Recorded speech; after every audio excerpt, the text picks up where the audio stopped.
లోక్సభ ఎన్నికల నేపథ్యంలో ప్రధాన పార్టీలు అభ్యర్థులపై ఫోకస్ పెట్టాయి. అభ్యర్థుల్ని ప్రకటిస్తూ ప్రచారానికి రంగం సిద్ధం చేసుకుంటున్నాయి. ఈ నేపథ్యంలోనే కాంగ్రెస్ కేంద్ర ఎన్నికల కమిటీ ఢిల్లీలో భేటీ అయింది. ఖర్గే అధ్యక్షతన నేతల భేటీ అయ్యారు. ఇక లోక్సభ అభ్యర్థుల ఎంపికపై ప్రధానంగా చర్చిస్తున్నారని సమాచారం. ఇప్పటికే తొలి విడతగా 39 మంది అభ్యర్థుల ప్రకటించిన కాంగ్రెస్ ఇవాళ మరిన్ని స్థానాలకు అభ్యర్థుల్ని ప్రకటించే అవకాశాలున్నాయి. మరోవైపు తెలంగాణలో తొలి విడతగా 4 అభ్యర్థుల్ని ప్రకటించిన కాంగ్రెస్ పార్టీ మరో 13 స్థానాల్ని పెండింగ్లో ఉంచింది. మిగిలిన అభ్యర్థుల్ని కూడా ఫైనల్ చేయనున్నట్లు సమాచారం.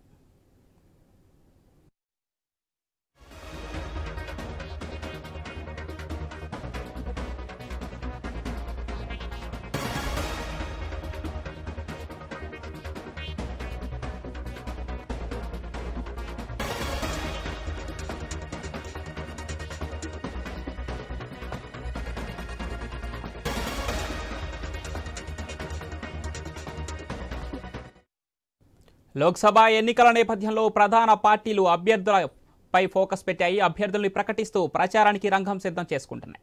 ఈ నేపథ్యంలోనే కాంగ్రెస్ పార్టీ కేంద్ర ఎన్నికల కమిటీ ఢిల్లీలో భేటీ అయింది. ఖర్గే అధ్యక్షతన నేతలు భేటీ అయ్యారు. లోక్సభ అభ్యర్థుల ఎంపికపై ప్రధానంగా చర్చిస్తున్నారని సమాచారం. ఇప్పటికే తొలి విడతగా 39 మంది అభ్యర్థులను ప్రకటించిన కాంగ్రెస్ ఇవాళ మరిన్ని స్థానాలకు అభ్యర్థులను ప్రకటించే అవకాశాలున్నాయి.